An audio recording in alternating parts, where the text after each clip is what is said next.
Let me take you into the show. It's time to listen to another Smodco podcast. Enjoy. PlusOne. We just got back from Comic-Con. I know a lot of people get irritated when I say Comic-Con. That's the way we say it in this family. Yeah. That's passed down from generation to generation. Comic-Con. We mispronounce shit here.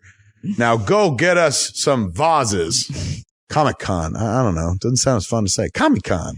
We all call it Comic-Con. It sounds normal to us. We went to Comic-Con, and this is the first year that the kid went, that the kid wanted to go. I mean, she's wanted to go before, but she's gone many times before, but this time she really wanted to go, and not just to buy all the crap on the floor. Circle panels. She wanted, in the book, like she went online and looked up panels and wanted to go. And I guess she found out Gerard Way was going to introduce the Aquabats at a panel there, and she loves Gerard Way. Here's class to the fucking 100th degree. The kid goes, oh, this is amazing. We weren't even there for it. I was wondering if you were going to tell this. It's a great story. Okay. Gerard Way is the lead singer of My Chemical Romance. And Harley's hero. Harley worships this guy like, me on Gretzky. Gerard was cool enough to come do Spoilers. He's on an episode of Spoilers coming up. Sat and did an interview on the show. He's great. Dude's creative. He does comics. Real good kid from Jersey. He's married and he's got a kid of his own. But he's younger than me, and he's so petite. He's little. He's a pixie. Yeah, he's a total pixie. But the girls, Harley and her girlfriends, got to come to the Spoiler show, and he was very generous with his time to them. And we had met him at Bamboozle. That's right. Going even further back to Bamboozle, our kid wanted to go to the Asbury Park Music Fest. We took her there. She saw My Chemical Romance. We saw Foo Fighters from backstage. We had amazing fucking passes thanks to Lauren, Gerard Way's assistant. Would want to say her last name. Yeah. Okay. But she hooked us up, and hooked up the kid, and we got to be backstage for the show. And I mean, look, you think right on the side of the stage. Like I'm not even kidding. I could have thrown a crumpled up tissue at Dave Grohl. Okay. I could have thrown a fucking crumpled up paper towel at Gerard Way. Would have knocked him down because he's so little. But I have seen pictures taken from the audience of Bamboozle. Yeah. Of let's say Gerard Way, and I can see you in the background. It was a big orange and blue shape off to the side. It was wonderful access and whatnot. And then after their performance, we were in a green room tent, and Gerard Way came over and met the kid, and there's a picture of it on Instagram. I mean, come on. That's again, very generous with his time. Mikey Way. So sweet. Who is the bassist. His brother. Sent a bass. Harley a bass. And had it signed, and then Gerard signed it. This kid's in heaven. I can't believe she ever gives me a minute of hard time. She loves, and any lessons that need to be taught in this house are taught by fucking Way of Gerard Way and whatnot. Oh. Like, Gerard did this and Gerard did that. And you're just like, I think it's adorable. I think it's awesome because I recognize it. I recognize it. It's fucking Gretzkyism. It's the same thing I went through when I was like, did you know? And I'd come down and share shit with you. So there's a minor difference though, because she really wants to be a musician and be in a band. So not only is there all of these things that she has learned from him, he also does what she wants to do. Mm-hmm. So, she's now met him. I mean, look, the fucking going to Bamboozle and shit, and then him coming to Spoilers. That's like when Davy Jones showed up at Marsha Brady's house. Like I grew up watching the Brady Bunch. You'd see that episode where Davy Jones went to their house and you're like, could you imagine if your parents or some family member or an earnest letter to a fucking fan club literally produced the results of somebody fucking famous coming to see your kid. Or when I was a kid, I didn't think you were a kid. I would think me.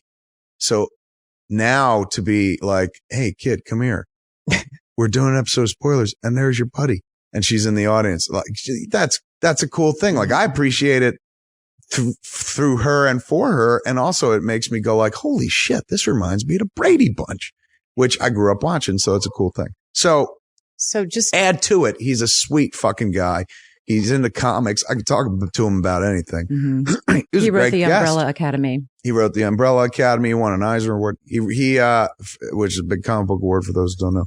Good dude, man. Good dude. So she loves and is inspired by Gerard and his lyrics so much that she wrote him a very heartfelt letter. A letter. And gave it to him. It is like Marsha Brady, man. Like she wrote, like, you mean the world to me. I don't know this episode. Were you raised on fucking Mars? This is the episode where I don't want to get into another argument about how I didn't watch TV as a kid. Marsha Brady, but you don't even have to watch TV as a kid, at least at our generation, to not know Marsha Brady, Davy Jones, the lead singer of the Monkees, but he was a single. I pretty much picked up the storyline. Okay. And he sang, "Girl, look what you've done to me." Like she came to see him at the studio, and then he was like, "Hey, I'm going to come be at your school dance or some such shit."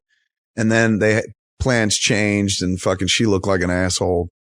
But then he showed up at her fucking house instead and like apologized and gave her a gift and I forget the rest. But he showed up. I was going to go dirty with it, but if Moser was here, back to Harley. I would have done 20 minutes this involves Harley. But in any event, iconic episode. So for, to make that parallel in our own life, you never get a chance like that to make your life so parallel to a fucking 60s, late 60s, early 70s sitcom.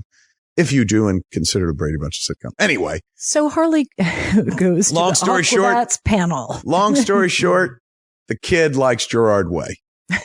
Cut to San Diego Comic-Con. She wants to go to the Aquabats panel because Gerard is rumored to be there to moderate the panel. So we don't go, meaning me and Jen.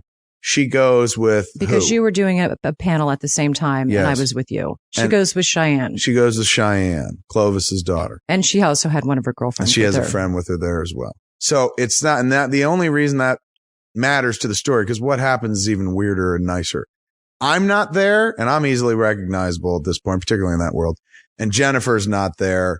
And even if I wasn't there, it's not like Jennifer's there, so maybe there's some sort of correlative. Or I tend to orchestrate things. Yeah, or Jennifer would be like, go up there and say hi, or fucking, come here, follow me.